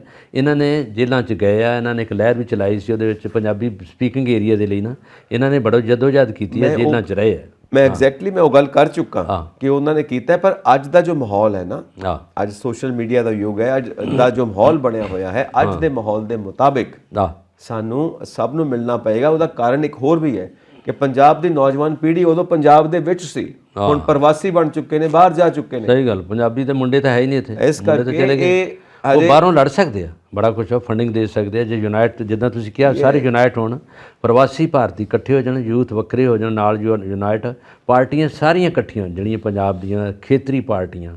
ਕਾਂਗਰਸ ਦਾ ਰੋਲ ਬਣਦਾ ਜਿਸ 'ਚ ਪ੍ਰਤਾਪ ਸਿੰਘ ਬਾਜਵਾ ਵਿਰੋਧੀ ਧਿਰ ਦੇ ਨੇਤਾ ਨੇ, ਉਹਨਾਂ ਨੂੰ ਚਾਹੀਦਾ ਕਿ ਇੱਥੇ ਬਿਆਨਬਾਜ਼ੀ ਕਰਨ। ਜਦੋਂ ਹੁਣ ਸੁਖਬੀਰ ਬਾਦਲ ਨੇ ਕਹਿਤਾ, ਆਪਣਾ ਇੱਕ ਐਲਾਨ ਕਰ ਦਿੱਤਾ, ਉਹਨਾਂ ਨੂੰ ਕਰਨਾ ਚਾਹੀਦਾ। ਦੋ ਪਾਰਟੀਆਂ ਮੇਜਰ ਪਾਰਟੀਆਂ, ਇਹਨਾਂ ਨੂੰ ਕਰਨਾ ਚਾਹੀਦਾ। ਫਿਰ ਪ੍ਰਵਾਸੀ ਭਾਰਤੀ ਆ ਉਹ ਇਕੱਠੇ ਹੋ ਜਾਣ, ਜਿਹਦੇ ਵਿੱਚ ਬਾਕੀ ਜਿਹੜੇ ਇੱਥੋਂ ਦੇ NGO ਹੈਗੇ ਨੇ ਲੋਕ, ਉਹ ਇਕੱਠੇ ਹੋ ਜਾਣ। ਬਾਕੀ ਕਿਸਾਨਾਂ ਦਾ ਵੀ ਇੱਕ ਥੋੜ੍ਹਾ ਬਹੁਤ ਮਿੰਤਰਲਾ ਕਰਨ, ਕਿਸਾਨਾਂ ਦਾ ਪ੍ਰੈਸ਼ਰ ਗਰੁੱਪ ਕੰਮ ਕਰੇ, ਬਹੁਤ ਵੱਡਾ ਕੰਮ ਹੈ। ਤੇ ਅਕਾਲੀ ਦਲ ਦਾ ਜਿਹੜਾ IT ਸੈੱਲ ਹੈ ਨਾ, ਜਿਹੜਾ ਸਾਰਾ ਸੋਸ਼ਲ ਮੀਡੀਆ ਦੇਖਦਾ ਹੈ, ਉਹਦੇ ਥਰੂ ਇੱਕ ਮੁਹਿੰਮ ਚਲਾਈ ਜਾਵੇ ਜਿਹਦੇ ਵਿੱਚ ਪੂਰੇ ਪੰਜਾਬੀਆਂ ਨੂੰ ਜਾਗਰੂਕ ਕੀਤਾ ਜਾਵੇ ਕਿ ਇਸ ਮੁੱਦੇ ਦੇ ਉੱਤੇ ਬਾਈ ਇਕੱਠੇ ਹੋ ਜਾਓ, ਇਕੱਠੇ ਯੂਨਾਈਟਿਡ ਹੋ ਕੇ ਖੜੇ ਹੋਵੋ। ਅਕਾਲੀ ਦਲ ਮੋਹਰੀ ਬਣੇ ਔਰ ਅਕਾਲੀ ਦਲ ਦਾ IT ਸੈੱਲ ਇਲੈਕਸ਼ਨ ਤੇ ਪੈਸਾ ਇੰਨਾ ਖਰਚਦੇ ਆ, ਇਲੈਕਸ਼ਨ ਤੇ ਇੰਨਾ ਪੈਸਾ ਖਰਚਦੇ, ਇਹਨੂੰ ਇਲੈਕਸ਼ਨ ਹੀ ਸਮਝ ਲੈਣ, ਇੱਕ ਮੁਹਿੰਮ ਚਲਾਉਣ। ਉਹ 'ਚ ਵੀਡੀਓ ਰਾਹੀਂ ਭੇਜਣ, ਉਹ 'ਚ ਇਸ਼ਤਿਹਾਰਬਾਜ਼ੀ ਕਰਨ, ਉਹਦੇ ਵਿੱਚ ਮੈਨ ਟੂ ਮੈਨ ਮਿਲਣ, ਡੋਰ ਟੂ ਡੋਰ ਮਿਲਣ, ਲੋਕਾਂ ਤੱਕ ਜਾਣ, ਆਪਣੀ ਗੱਡੀਆਂ ਪਹੁੰਚਾਉਣ, ਤਾਂ ਕਿ ਯੂਨਾਈਟ ਹੋ ਸਕੇ। ਯੈਸ, ਔਰ ਇੱਕ ਅਕਾਲੀ ਦਲ ਦੇ ਕੋਲ ਮੌਕਾ ਹੈ ਬਾਉਂਸ ਬੈਕ ਕਰਨ ਦਾ ਪੋਲਿਟਿਕਸ ਦੇ ਵਿੱਚ। ਜੇ ਜਿੱਤ ਇਥੋਂ ਕਰ ਜਾਂਦੇ ਨਾ ਇਸ਼ੂ, ਇਹਨਾਂ ਨੇ ਜੇ ਜਿੱਤ ਲਿਆ ਤੇ ਇਹ ਸਮਝ ਲਓ ਅਗਲੀ ਸਰਕਾਰ ਬਣ ਸਕਦੀ ਇਹਨਾਂ ਦੀ। ਬਿਲਕੁਲ, ਇਸ਼ੂ ਮੈਂ ਆਪਣੇ ਮੂੰਹੋਂ ਨਹੀਂ ਕਹਿ ਰਿਹਾ, 5 ਸਾਲਾਂ ਤੋਂ ਬਾਅਦ ਜੇ ਵੈਸੇ ਸੁਖਬੀਰ ਬਾਦਲ ਨੇ ਕਹਿਤਾ, ਉਹਨਾਂ ਕਹਿਤਾ ਵੀ ਜਿਹੜੇ 4.5 ਸਾਲ ਬਚਦੇ ਇਹਨਾਂ ਦੇ, ਉਹਦੇ ਵਿੱਚ ਲੋਕਾਂ ਦੀ ਕੀ ਦੁਰਦਸ਼ਾ ਹੋਣੀ, ਲੋਕਾਂ ਨੂੰ ਚਿੰਤਾ ਪੈ ਗਈ ਆ ਕਿ ਇਹਦੇ ਵਿੱਚ ਕੀ ਸਰਕਾਰ ਕਰੂਗੀ। ਮੈਂ ਉਹ ਸਾਰੇ ਲੋਕ ਕਹਿੰਦੇ ਵੀ ਸਾਨੂੰ ਇੰਨੀ ਚਿੰਤਾ ਨਹੀਂ ਜਿੰਨੀ ਚਿੰਤਾ ਤੁਹਾਨੂੰ ਆ ਇਹ ਸਰਕਾਰ ਦੀ। ਸੋ ਅਕਾਲੀ ਦਲ ਕੋਲ ਕੋਈ ਇੱਕ ਮੁੱਦਾ ਆ ਗਿਆ ਹੈ ਕਿ ਵਾਪਸ ਆਪਣੇ ਆਪ ਨੂੰ ਲੀਹਾਂ ਤੋਂ ਲੈ ਕੇ ਆਉਣ ਦਾ, ਔਰ ਵਾਪਸੀ ਉਹ ਜਿਹੜੀ ਕਰਨੀ ਹੈ ਨਾ, ਉਹ ਜੋ ਪੰਥਕ ਰਾਹਾਂ ਨੇ ਸਾਡੀਆਂ ਸ਼ੁਰੂ ਤੋਂ, ਜਿੱਥੇ ਪੰਥਕ ਕਮੇਟੀ ਚੱਲਦੀ, ਪੰਥ ਦੀ ਉਹ ਕਮੇਟੀ ਹੈ, ਪੰਥ ਦੇ ਹੀ ਇਹ ਇੱਕ ਪਾਰਟੀ ਹੈ, ਗੁਰੂ ਪੰਥ ਦੀ ਪਾਰਟੀ, ਗੁਰੂ ਪੰਥ ਦੀ ਕਮੇਟੀ। ਉਹ ਮੁੜ ਤੇ ਉਹ ਲੀਹਾਂ ਤੇ ਆਉਣ ਦਾ ਇੱਕ ਮੌਕਾ ਮਿਲਿਆ, ਇਹਨੂੰ ਸਾਂਭ ਲਵੋ ਤਾਂ ਇੱਕ ਬਾਉਂਸ ਬੈਕ ਕਰ ਸਕਦੇ ਹੋ ਤੁਸੀਂ। ਰਾਜਨੀਤੀ ਹਰਿਆਣਾ ਨੇ ਜੋ ਮੌਕਾ ਇਹਨਾਂ ਨੂੰ ਦਿੱਤਾ, ਉਹਨੂੰ ਸੰਭਾਲ ਲੈਣ ਤੇ ਉਹਨੂੰ ਉਸ ਪਾਸੇ ਪਰੇ ਕਰਨ ਤੇ ਆਪ ਉਸ ਇਲਾਕੇ 'ਚ ਆਪ ਜਾਣ। ਐਗਜ਼ੈਕਟਲੀ, ਇਹ ਹੋਣਾ ਚਾਹੀਦਾ ਹੈ। ਲਓ ਜੀ, ਹੁਣ ਆਪਣੇ ਕੋਲ ਟਾਈਮ ਵੀ ਸੀਮਿਤ ਹੈ, ਇੱਕ ਮੁੱਦਾ ਹੋਰ ਲੈ ਕੇ ਫਿਰ ਆਪਾਂ ਫਤਿਹ ਬੁਲਾਵਾਂਗੇ ਆਪਣੇ ਬਿਲਕੁਲ ਸਾਰੇ ਦਰਸ਼ਕਾਂ ਨੂੰ। ਚੋਣ ਕਮਿਸ਼ਨਰ ਦੀ ਨਿਯੁਕਤੀ ਪ੍ਰਕਿਰਿਆ ਤੇ ਫੈਸਲਾ ਕਾਲ ਨਾਲ ਕੀਤਾ ਕੇਂਦਰ ਸਰਕਾਰ ਨੇ, ਤੇ ਸੁਪਰੀਮ ਕੋਰਟ ਨੇ ਇਹਦਾ ਨੋਟਿਸ ਲਿੱਤਾ ਹੈ। ਤੇ ਸੁਪਰੀਮ ਕੋਰਟ ਇਹਦੇ ਵਾਸਤੇ ਪੁੱਛਦੀ ਪਈ ਬਈ ਕਾਹਲੀ ਕਾਹਦੀ ਪਈ ਹੋਈ ਸੀ। ਤਾਂ ਦੂਜੀ ਗੱਲ ਇਹ ਹੈ ਕਿ ਕਾਂਗਰਸ ਨੇ ਤਾਂ ਫਿਰ ਕਹਿਣਾ ਹੀ ਹੈ, ਕਾਂਗਰਸ ਓਪੋਜੀਸ਼ਨ ਪਾਰਟੀ ਹੈ, ਉਹ ਕਹਿੰਦੇ ਨੇ ਕਿ ਜੋ ਸੰਵਿਧਾਨ ਨੂੰ ਛਿੱਕੇ ਟੰਗਿਆ ਜਦੋਂ ਨਿਯੁਕਤੀ ਕੀਤੀ ਗਈ ਹੈ ਚੋਣ ਕਮਿਸ਼ਨਰ ਦੀ, ਉਹਦੇ ਬਾਰੇ ਜਵਾਬਦੇਹ ਹੈ ਜੋ ਇਸ ਵਕਤ ਕੇਂਦਰ ਸਰਕਾਰ ਹੈ। ਗੱਲ ਤਾਂ ਸਹੀ ਹੈ ਕਿ ਦੇਖੋ, ਇਹ ਕਾਹਲੀ ਅੱਗੇ ਟੋਏ ਵਾਲੀ ਗੱਲ ਹੁੰਦੀ ਹੈ, ਤੇ ਇਹਦੇ ਕਾਹਲੀ ਅੱਗੇ ਟੋਏ ਤੇ ਕਾਹਲੀ ਕਿੱਥੋਂ ਹੋਏ। ਹੁਣ ਉਹ ਗੱਲ ਹੋ ਗਈ, ਹੁਣ ਜੁਡੀਸ਼ਰੀ ਦੇ ਆਪਣੇ ਨੌਲੇਜ 'ਚ ਆ ਗਿਆ, ਉਹਨਾਂ ਨੇ ਫਾਈਲ ਮੰਗਾ ਲਈ ਹੈ, ਔਰ ਫਾਈਲ ਤੇ ਉਹਨਾਂ ਨੇ ਨੁਕਤਾਚੀਨੀ ਕੀਤੀ ਹੈ ਕਿ ਫਾਈਲ ਕਿਹੜੇ ਪ੍ਰਕਿਰਿਆ 'ਚ ਗਈ ਹੈ, ਇਹ ਤਦ ਅਪਰੂਵਲ ਕਿੱਥੋਂ ਹੋ ਗਈ, ਇਹਨੂੰ ਕਿਹਨੇ ਪਾਸ ਕਰ ਦਿੱਤਾ ਇੱਕਦਮ 'ਚ, ਜਦੋਂ ਤੁਹਾਨੂੰ ਚੋਣ ਕਮਿਸ਼ਨਰ ਇੰਨੀ ਜਲਦੀ ਚਾਹੀਦਾ ਸੀਗਾ। ਅਜੇ ਇਲੈਕਸ਼ਨ ਤਾਂ ਜੇ 24 'ਚ ਹੈ ਤਾਂ ਹੁਣੇ ਤੁਸੀਂ ਸਾਰਾ ਕੁਝ ਬਦਲਿਆ। ਬਾਕਾਇਦਾ ਤੌਰ 'ਤੇ ਇਹ ਕਿਹਾ ਗਿਆ ਉਹਨਾਂ ਨੇ ਕਿ ਜਿਹੜੇ ਆਪਣਾ ਚੋਣ ਕਮਿਸ਼ਨ ਲਿਆ, ਇਹਨਾਂ ਨੇ ਆਪਣੇ ਉਸ ਤੱਕੜੀ ਦੇ ਛਾਬੇ ਦਾ ਲਿਆ ਜਿਹੜਾ ਇਹਨਾਂ ਦਾ ਆਪਣੀ ਹਮਾਇਤ ਕਰੇ। ਉਦੋਂ ਇਹਨਾਂ ਨੇ ਕਿਹਾ ਕਿ ਹੁਣ ਤੋਂ ਇਹ ਨੀਂਹ ਪੱਥਰ ਰੱਖਣਾ ਸ਼ੁਰੂ ਕਰ ਦਿੱਤਾ ਸਾਰਾ ਕੁਝ। ਕਾਂਗਰਸ ਨੇ ਇਹਦੀ ਵੱਧ ਤੋਂ ਵੱਧ ਆਲੋਚਨਾ ਕੀਤੀ ਆ। ਰਾਹੁਲ ਗਾਂਧੀ ਨੇ ਕਿਹਾ ਕਿ ਇਹਦੇ ਵਿੱਚ ਕਿ ਜਿਹੜੀਆਂ ਮਨਮਾਨੀਆਂ ਆਪ ਕਰ ਰਹੇ ਨੇ ਮੋਦੀ ਸਾਹਿਬ, ਇੰਨੀਆਂ ਨਹੀਂ ਚੱਲਣਗੀਆਂ। ਕਹਿੰਦੇ ਅਸੀਂ ਤਾਂ ਭਾਰਤ ਜੋੜੋ ਦੀ ਗੱਲ ਕਰ ਰਹੇ ਹਾਂ, ਅਤੇ ਇਹਨਾਂ ਨੇ ਇੱਧਰ ਦੂਜੇ ਪਾਸੇ ਹੋਰ ਜੋੜ ਲਾ ਦਿੱਤਾ ਕਿ ਇਸ ਪਾਸੇ ਇਹਨਾਂ ਨੇ ਉਹਨੂੰ ਬਣਾ ਕੇ ਤੇ ਚੋਣ ਕਮਿਸ਼ਨਰ, ਤੇ ਇਹਨਾਂ ਨੇ ਆਪਣਾ ਰੁਤਬਾ ਨਵਾਂ ਹਾਸਲ ਕਰ ਲਿਆ। ਇਹ ਤੋਂ ਪਹਿਲਾਂ ED ਦੀ ਕਾਰਜ ਜਿਹੜੀ ਸੀ ਕਿਰਿਆ, ਉਹਨਾਂ ਦੇ ਵਿੱਚ ਕਿੰਨਾ ਉਹਨਾਂ ਨੂੰ ਸਮਾਂ ਦੇਣਾ ਮਿਆਦ, ਉਹਨੂੰ ਵਧਾਇਆ ਇਹਨਾਂ ਨੇ। ਔਰ ਉਹਦੇ ਵਿੱਚ ਇਹ ਫਾਈਲ 2 ਦਿਨਾਂ ਦੇ ਵਿੱਚ ਨਹੀਂ, ਇੱਕ ਦਿਨ 'ਚ ਸਾਰਾ ਕੁਝ ਪਾਸ ਹੋ ਕੇ ਤੇ ਇਹਨਾਂ ਨੇ ਕਹਿਤਾ ਓਕੇ ਜੀ, ਓਕੇ ਹੋ ਗਿਆ ਜੀ, ਹੋ ਗਿਆ। ਔਰ ਐਡੀ ਵੱਡੀ ਇਹ ਪਾਰਟੀ ਆ, ਐਡੀ ਵੱਡੀ ਅਹੁਦਾ ਹੈ, ਇਹ ਪੰਜਾਬ ਦਾ ਨਹੀਂ ਪੂਰੇ ਹਿੰਦੁਸਤਾਨ ਦਾ ਅਹੁਦਾ ਹੈਗਾ, ਇੱਕ ਰੀਜਨਲ ਜਿਹੜਾ ਕਿ ਖੇਤਰ ਦਾ ਨਹੀਂ ਹੈਗਾ। ਔਰ ਇਹਦੇ ਵਿੱਚ ਉਹਨਾਂ 'ਤੇ ਡਿਸਾਈਡ ਕਰਨਾ, ਉਹਨੇ ਵੋਟਾਂ ਦੀਆਂ ਸਾਰੀਆਂ ਲਿਸਟਾਂ ਬਣਾਉਣੀਆਂ, ਉਹਨੇ ਵੋਟ ਬੈਂਕ ਬਣਾਉਣਾ, ਉਹਨੇ ਸਾਰਾ ਕੁਝ ਕਰਨਾ ਹੈਗਾ। ਔਰ ਇਹਦੇ ਵਿੱਚ ਜਿੰਨੇ ਵੀ ਜੁਡੀਸ਼ਰੀ ਦੇ ਇਹਨਾਂ ਇੱਕ ਜੂਰੀ ਦੇ ਵਿੱਚ ਇੱਕ ਬੈਂਚ ਬਣਿਆ ਸੀ, ਉਹਨਾਂ ਨੇ ਕੀਤਾ, ਉਹਨਾਂ ਨੇ ਪੁੱਛੇ ਸਵਾਲ ਫਾਈਲ ਦੇ ਵਿੱਚ ਮਾਰਕ ਕੀਤੀ ਹੈ ਕਿ ਇਹਦੇ ਵਿੱਚ ਕਿਉਂ ਕੀਤਾ, ਇਹਦੇ ਵਿੱਚ ਕਿਹਨੇ ਜਵਾਬ ਦਿੱਤਾ। ਉਹਦੇ ਵਿੱਚ ਜਿਹਨਾਂ ਨੂੰ ਜਵਾਬ ਦੇਣੇ ਥੋੜ੍ਹੇ ਜਿਹੇ ਔਖੇ ਹੋ ਗਏ, ਕੇਂਦਰ ਨੂੰ ਉਹਨਾਂ ਝਾੜਾਂ ਵੀ ਪਾਈਆਂ ਸੁਪਰੀਮ ਕੋਰਟ ਨੇ ਕੀਤਾ ਇਹ ਸਾਰਾ ਕੁਝ, ਬੈਂਚ ਬਣਿਆ, ਉਹਨਾਂ ਨੇ ਪੁੱਛਿਆ ਇਹਨਾਂ ਨੂੰ ਕਿ ਤੁਸੀਂ ਹੁਣ ਤਾਂ ਇਹ ਸਾਰਾ ਕੁਝ ਕਰਤਾ, ਸਾਨੂੰ ਇਹ ਦੱਸੋ ਕਿਸ ਪ੍ਰੋਸੈਸ 'ਚੋਂ ਲਗਾਇਆ। ਇਹ ਗੱਲ ਹੈ।